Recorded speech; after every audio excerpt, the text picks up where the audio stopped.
A Rádio USP apresenta Programa Universidade 93,7. Tá bem a bola na área brasileira, na trave! Apostas esportivas. Será que esse game é over? Ouvinte da Rádio USP, você é fã de apostas esportivas? Se você ainda não conhece esse universo, saiba que nomes como Betano, Superbet, Bet365, entre outros, têm se tornado cada vez mais comuns no dia a dia do brasileiro. Eu sou Thaís Moraes. Bom dia! Bom dia, eu sou Ana Messia Brandão. No programa Universidade 93,7 de hoje, vamos explorar o universo das apostas esportivas, ou bets, como ficaram conhecidas. Uma pesquisa Datafolha de janeiro de 2024 revelou que 15% dos brasileiros dizem fazer ou já ter feito apostas esportivas online. Do outro lado da moeda, as empresas de apostas registradas no Brasil saltaram de 26 para 217 entre 2001 e 2024, um aumento de quase 750%, de acordo com dados da plataforma DataHub. Nesta manhã, aqui no Universidade 93,7, você acompanha um debate discutido por meio de reportagens sobre o tema. Nós damos as boas-vindas aos nossos convidados. A Bruna Lopes é pesquisadora do PROAMIT, o Programa Ambulatorial Integrado dos Transtornos do Impulso, que faz parte do Hospital das Clínicas da Faculdade de Medicina da USP. Muito obrigada pela sua presença, Bruna. Eu que agradeço o convite. Também está aqui conosco o professor Ivan Furegato. Ele é docente da Escola de Educação Física e Esporte da USP e pesquisador do LAGECOM, o Laboratório de Gestão, Políticas, Marketing, Comunicação em Esporte e Educação Física. A gente agradece a sua presença. Eu que agradeço. Bom dia a todos. Obrigado pelo convite. Finalizando a mesa, contamos também com a presença do Leonardo Gaudeoso, influenciador à frente do perfil Leozin Tips, que reúne dicas e orientações sobre o mundo das apostas esportivas online. Seja bem-vindo, Léo. Muito obrigado pelo convite. Ao longo do programa, vamos colocar em perspectiva diferentes pontos de vista sobre as bets, analisando seu impacto no bolso e na saúde mental dos brasileiros. Este é o segundo episódio do nosso programa sobre apostas esportivas. A primeira parte você ouviu na semana passada. O arquivo do programa já está disponível no nosso site, usp.br/radiojornalismo. No episódio de hoje, nossos especialistas comentam sobre as técnicas usadas nas campanhas publicitárias das bets e as novas regras para torná-las mais responsáveis. O episódio de hoje começa agora.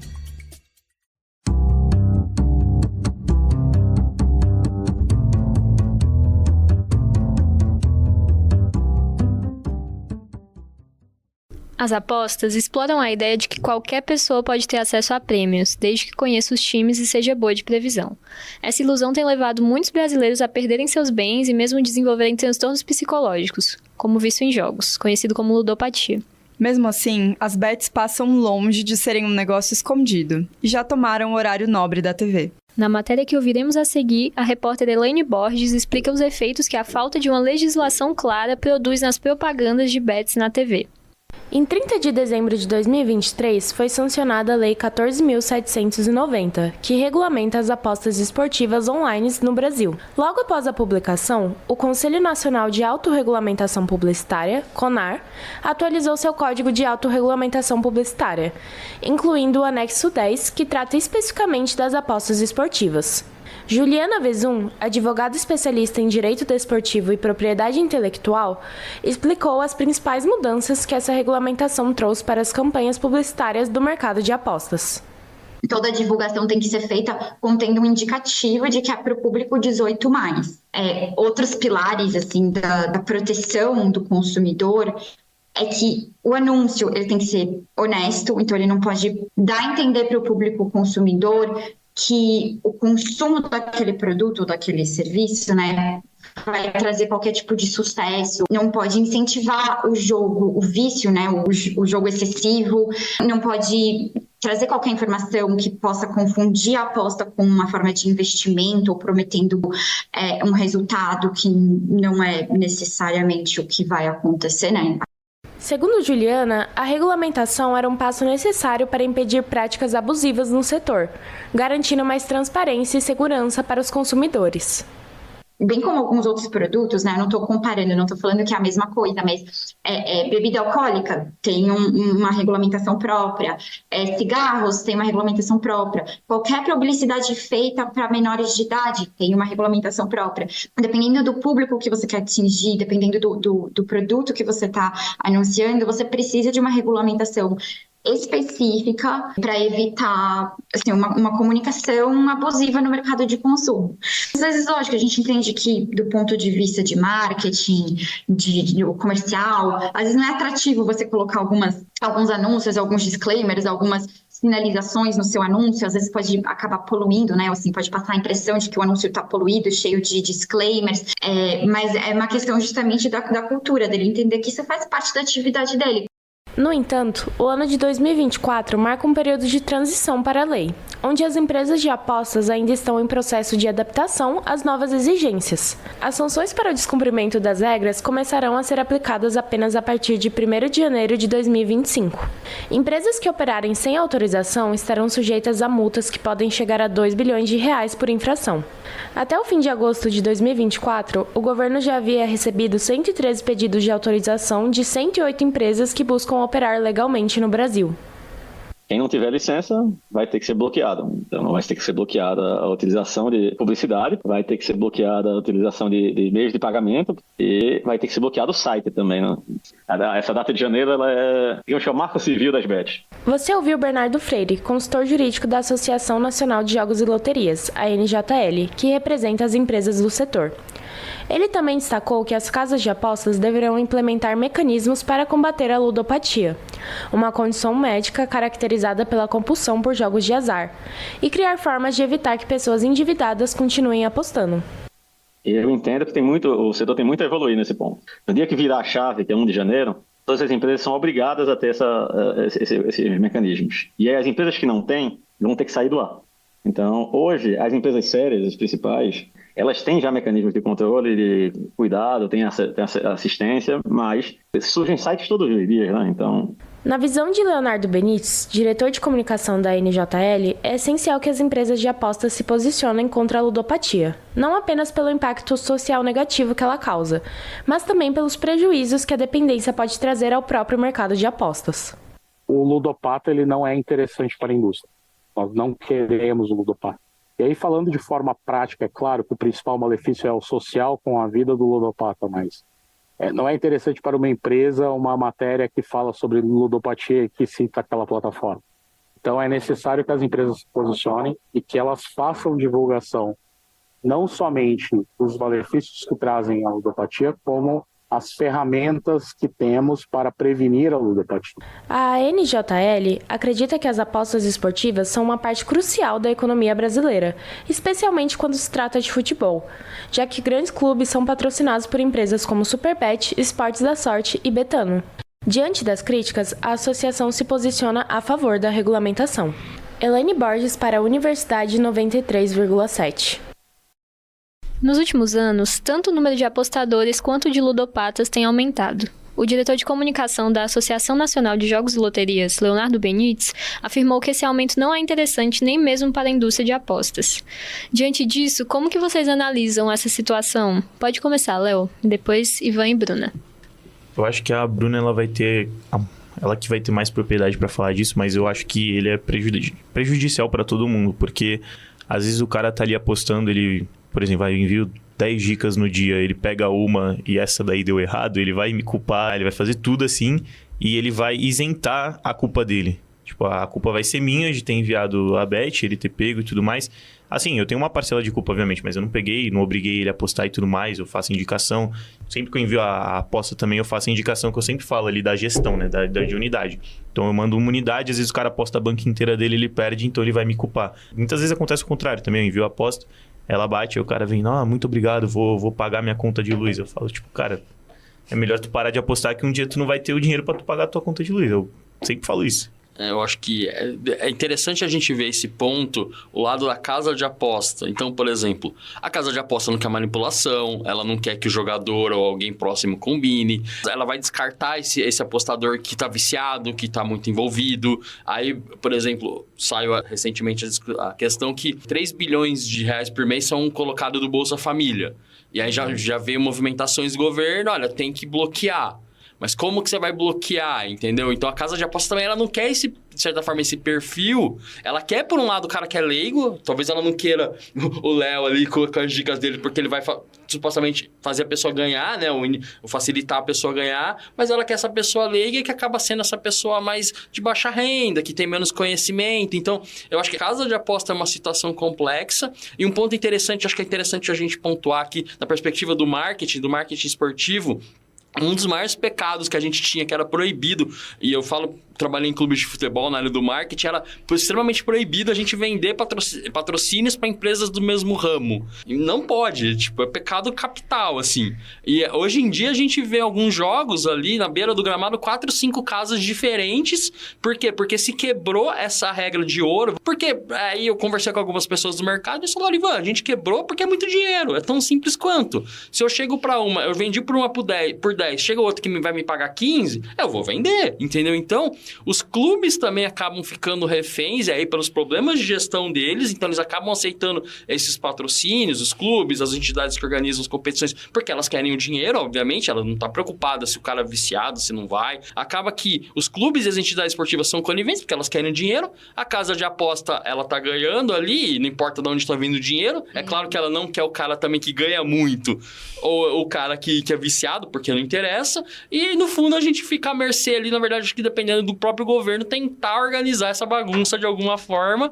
Lembrando, só para finalizar, que eu acho que no fundo, eu não sei se o governo quer organizar porque está gerando imposto. Então, a gente acaba, o coitado do quem vicia, quem se perde, que se vire para se resolver, porque quem olha por ele, né? Então, é muito complexo mesmo, e começa com a publicidade, a gente chega nesses vários players ali envolvidos que vão puxar para o seu lado, e o coitado do apostador tá no meio. Então, acho que a Bruna até pode contextualizar melhor isso, trazer, que acho que é complexo mesmo. Sim, não, eu acho interessante essa fala de que jogador compulsivo não é interessante para as casas de aposta, mas a aposta esportiva foi legalizada em 2018, já estamos em 2024, e o que a gente observa é só o cenário piorando. Então, se não é interessante, o que vão fazer em relação a isso, né? A gente está realmente passando por uma situação muito difícil em relação às pessoas dependentes de jogos de azar. E é difícil pra gente, pra pessoa entender, será que eu sou uma pessoa vulnerável a ter transtorno do jogo ou não, né? Quem costuma ser vulnerável ao transtorno do jogo? Então, pessoas mais jovens, pessoas de baixa renda, com baixa escolaridade, que, se a gente for ver, é exatamente quem está sendo atingido, né? Visto essa última reportagem sobre a Bolsa Família, que as pessoas estão utilizando do dinheiro da Bolsa Família para jogar, né? Claro, existem outros fatores de vulnerabilidade, então pessoas mais impulsivas, pessoas que têm vulnerabilidade emocional, como ansiedade, depressão, antes mesmo de envolver com o jogo, mas... E também, claro, questão de vulnerabilidade financeira. Então, tem muitos fatores aí de vulnerabilidade que talvez a pessoa não coloque isso em jogo para pensar, vale a pena entrar nisso que deveria ser uma diversão, né? E comprometer minha renda, e comprometer a minha família, afetar o aspecto psicológico também, né? Eu nunca apostei, nunca fiz nenhuma aposta, porque eu, no fundo, lá no fundo dos meus pensamentos, eu falo, eu supostamente acompanho esporte, então eu me acho relativamente conhecedor. Aí eu fico pensando, putz, mas será que se eu começar eu vou conseguir parar, entendeu? Entender o limite? Eu acho que esse filtro que, por exemplo, eu de certa forma consigo manter, eu tenho esse entendimento, eu acho que a maioria das pessoas infelizmente não tem, e aí entra essa questão aí do desejo de ver o resultado, né? Sim, a gente, além de ter essa questão de não saber, será que eu sou uma pessoa vulnerável a ter dependência de jogo? A gente tem uma cultura agora que a disponibilidade de jogo tá absurda, né? E jogos de azar no geral. Se a gente vai no shopping, Antes a gente encontrava aquele negocinho lá aquela máquina de pegar bichinho de pelúcia. A gente encontrava num lugar específico. Agora, qualquer outro lugar você pode encontrar. Eu vou comprar pão, eu encontro essa máquina na padaria. Né? Então, assim, a gente está vivendo uma cultura que favorece os jogos de azar, enquanto não está sendo falado o que pode ser, o que pode levar a pessoa a ter a dependência de jogo. Então, isso é a fórmula para realmente a gente viver esse caos que a gente está vivendo da epidemia de transtorno do jogo. Tem muita gente que chega e fala assim, tipo, compra minha conta que eu quero me livrar disso aqui, eu tô viciado e tal. Tipo, tem muita gente que faz isso. Eu já peguei conta, um filho de um político de Brasília, a conta dele tava menos 800 mil reais, ele perdeu, dentro da casa de aposta. E a gente tá falando de alguém que não tem baixa renda. Sim. Pra ver o quanto que a gente não sabe quem pode ser vulnerável a isso. Não, e aí um ponto, por exemplo, expandindo essa questão até nessa questão do desconhecimento, do jogo do foguetinho, se o cara tem um pouco de noção de matemática, ele vai entender programação lógica, ele vai saber que aquilo vai ser programado para ele perder em determinado momento. Então, acho que aí a gente volta até na ausência de educação formal, de matemática, de probabilidade, de coisas específicas, pro cara entender que em algum momento ele vai dar ruim, ou mesmo entender o esporte mesmo, o cara não vai ganhar sempre, tem muitas variáveis ali. Então, acho que volta nessas questões que aí a pessoa se perde mesmo, e aí, obviamente, é o que o Léo falou, tipo, se a pessoa, ela tá apostando dinheiro da conta de luz dela, aí é extremamente complicado, né? Como a gente estava falando, um dos fatores de risco é ter baixa renda, mas também é ser jovem. Quanto mais jovem, maior o risco, porque, enfim, aposta é formação de hábito. Sim. Então, quanto mais cedo você ter esse hábito, mais chance você tem de ter dependência. E isso preocupa bastante, porque a gente tem recebido no ambulatório pedidos para a gente fazer palestra sobre os riscos de jogos de azar nas escolas. Ou seja, por mais que tenha isso de que não pode menores de 18 anos jogar, como é que isso está sendo fiscalizado? Porque uma criança, um menor de idade, pode facilmente ter um CPF e jogar, porque... Ou pegar do pai, da mãe. Exato, pegar do pai, isso. Sim. Não só jogando, tá? Tem bastante influencer. Eu já vi criança, 13, 14, 15 anos, em Instagram com 60, 70, 80 mil seguidores, apostando lá diariamente, e é conta do pai. Inclusive com um patrocínio de casa de aposta. Então ele tem o link dentro da casa de aposta. Casa de aposta, entre aspas, é conivente com isso. Tipo, tem o link lá e o cara ganha. Tipo, você clica, cadastra no link dele, ele ganha com o cadastro. Alguém levantou o ponto de não ser benéfico para casa ela ter um viciado ali, uma pessoa que é perdedora.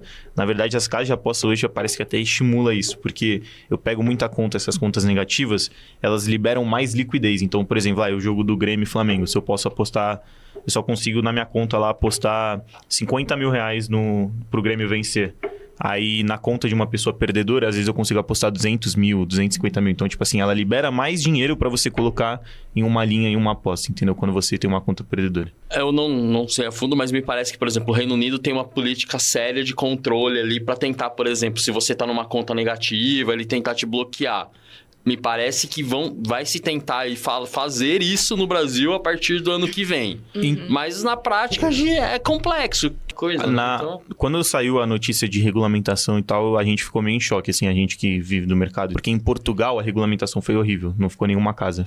Tem uma casa lá e, tipo assim, essa casa também eles não utilizam. O pessoal população de Portugal, os apostadores que eu conheço, assim, eles usam VPN e usam casas de fora.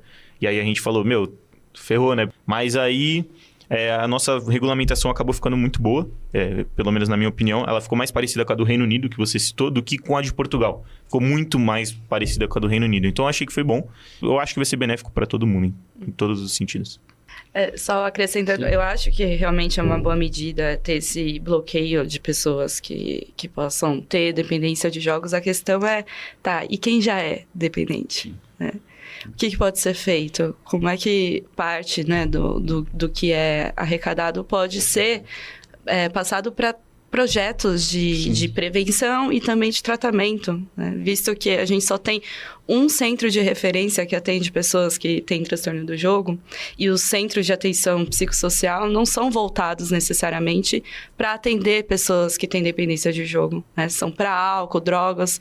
Como é que fica as pessoas que já são dependentes? Por mais que você coloque na lei lá Estou dando um exemplo, não sei se é esse o caso, mas 1% dos valores dos arrecadados vai para tratamento de... Eu acho que tem, não tem? Acho que tem um percentual desse. Mas como esse dinheiro vai sair da casa de aposta, passar pelo governo, sabe Deus onde vai passar no governo ali para chegar na ponta, na Bruna, ou nas pessoas que estão ali na linha de frente, né? Eu acho que esses pontos não estão claros, né? E aí que a gente conhecendo o Brasil, infelizmente, a gente sabe que talvez isso vai se perder no meio, né? Exato. Bom, que é um grande problema, né? Nós estamos disponíveis para, por exemplo, capacitação de profissionais de CAPS, que eu acho que faria total sentido, né?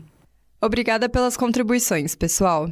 Sem dúvida, a publicidade atrai cada vez mais pessoas para o universo das apostas. A entrevistada Juliana Avezum argumentou que a regulamentação das bets é essencial para evitar práticas de comunicação abusiva no mercado de consumo. Diante dessa regulamentação, como proteger o apostador e evitar lacunas que poderiam permitir abusos por parte das empresas? Pode começar, Leonardo, depois Bruna e Ivan. Eu acho que o melhor jeito de você fazer isso é você responsabilizar o influenciador. Ele tem que ser responsabilizado pelos danos que a casa fizeram no cliente. Então, vamos supor, a casa... Acontece muito de você depositar numa casa, você faz o cadastro lá pelo link da pessoa, e a pessoa ganha com isso aí é o que mais tem. E então a casa pega e inventa alguma desculpa para não te pagar. Tipo assim, você foi bloqueado por atividade suspeita. Mas ela não especifica o que é essa atividade suspeita. Obviamente, você não pode ter mais de uma conta numa casa, você não pode usar a conta de outras pessoas dentro da casa, isso aí é regra da casa, só que a casa não consegue provar isso pra você. Ela pode virar pra você e falar atividade suspeita, sendo que você fez tudo certo. Você criou uma conta hoje no teu CPF lá, criou e daqui a pouco você tá apostando e do nada a casa te bloqueia. Existem algumas casas que são famosas por isso, eu não vou citar aqui porque eu não quero problema pra mim. Mas que assim, que os apostadores, quem convive no dia a dia, já sabe, assim, e casa grande que o pessoal divulga.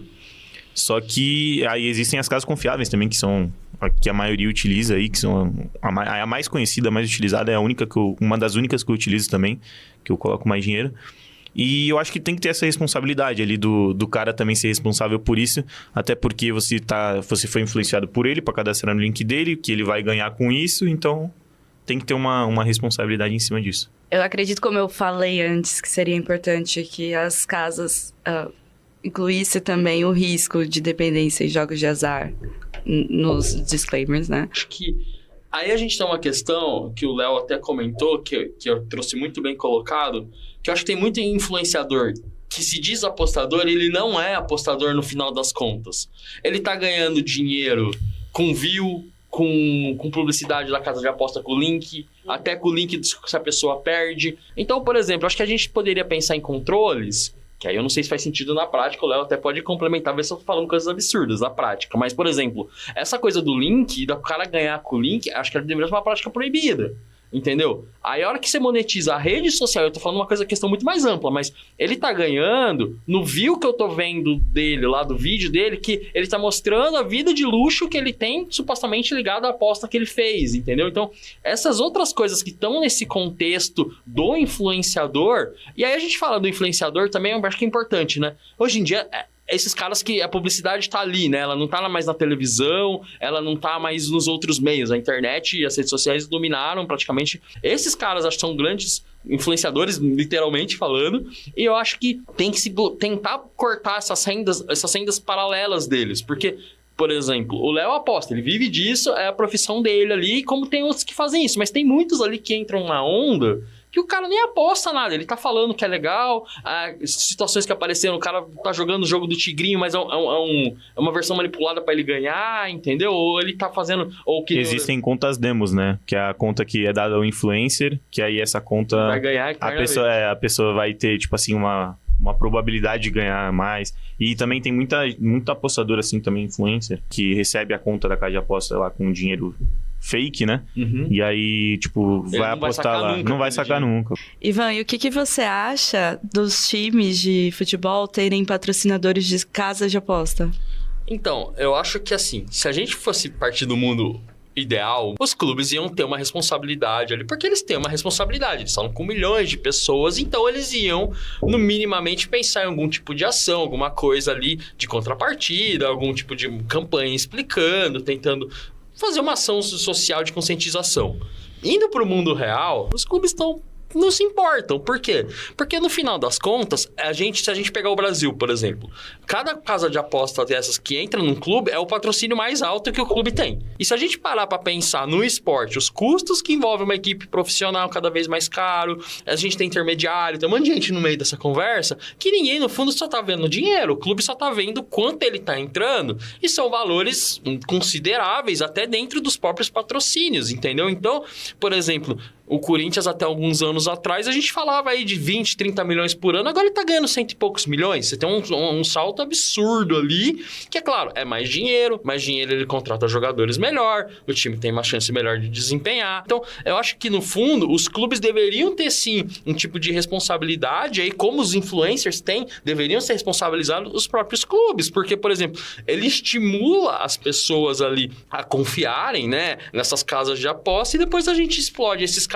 Ele está avalizando, né? E a hora que ele coloca o nome dele ali junto, ele está falando que aquilo é sério. E muitas vezes, e aí eu digo pela experiência, muitas vezes as pessoas que estão na frente desses clubes, eles nem conhecem direito, nem sabem quem é aquela casa de aposta, quem está por trás, se aquilo é idôneo, se aquilo não é idôneo, ou nem tem essa percepção do tamanho do problema que é o jogo, entendeu? O Corinthians teve problema com o patrocínio agora, né? Exatamente, porque aí você tem pessoas envolvidas no meio ali, não é o clube às vezes diretamente. Então, no fundo, os clubes não se importam e a gente, por exemplo, tem essa questão na Inglaterra, por exemplo, se eu não me engano, essa última temporada que eles podem colocar no uniforme patrocínio, vai ser proibido. Os clubes reclamaram junto à Premier League, que reclamou junto ao governo da Inglaterra para falar, olha, peraí, eu vou perder receita, de onde quem vai suprir esse dinheiro?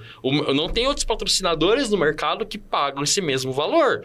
Então você tem essas questões que a Europa já está, de certa forma, tentando banir esses patrocínios, tirar, e a gente está entrando. Então a gente está um atraso aí, e o Brasil, como aqui as coisas são sempre mais complicadas, mais complexas, então eu acho que os clubes não têm maturidade de entender a importância, a relevância que tem dele colocar o nome ali e como isso afeta a própria torcida dele. Então, no fundo, a hora que ele vê o contrato de dinheiro, ele quer o dinheiro e vida que segue, entendeu? E azar de quem tem azar no jogo e perde, entendeu?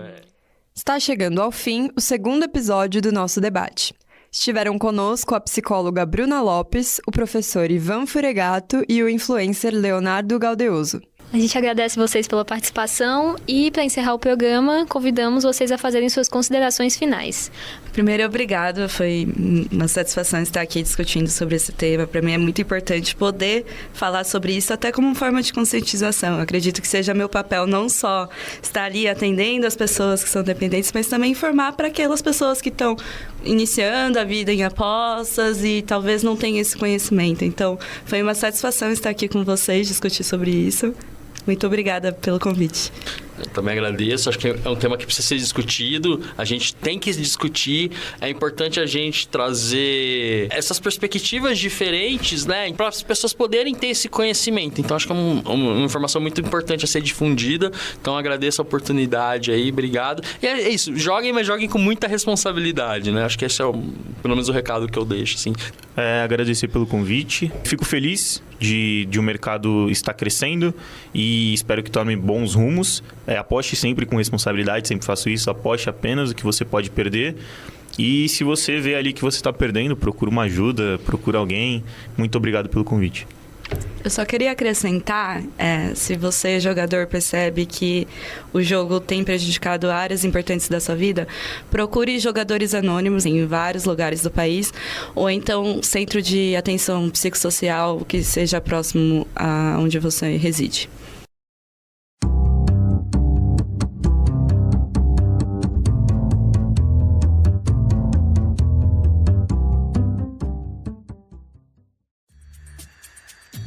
O programa de hoje teve a coordenação de Camila Almeida e produção de Júlia Magalhães. As reportagens foram feitas por Elaine Borges, Júlia Magalhães e Maria Trombini. Edição de Mariana Zancanelli. Locução e roteiro de Ana Messi Brandão e Thaís Helena Moraes. Você acaba de ouvir o segundo episódio do nosso programa. O terceiro e último episódio você ouve na semana que vem, quando nossos convidados discutirão sobre as semelhanças e as diferenças entre apostas esportivas e investimentos. Você pode encontrar os arquivos deste e de outros programas no site www.usp.br/radiojornalismo. Obrigado pela audiência e bom domingo. Até mais! Vem a bola na área brasileira, na trave! Apostas esportivas. Será que esse game é over? A Rádio USP apresentou Programa Universidade 93,7.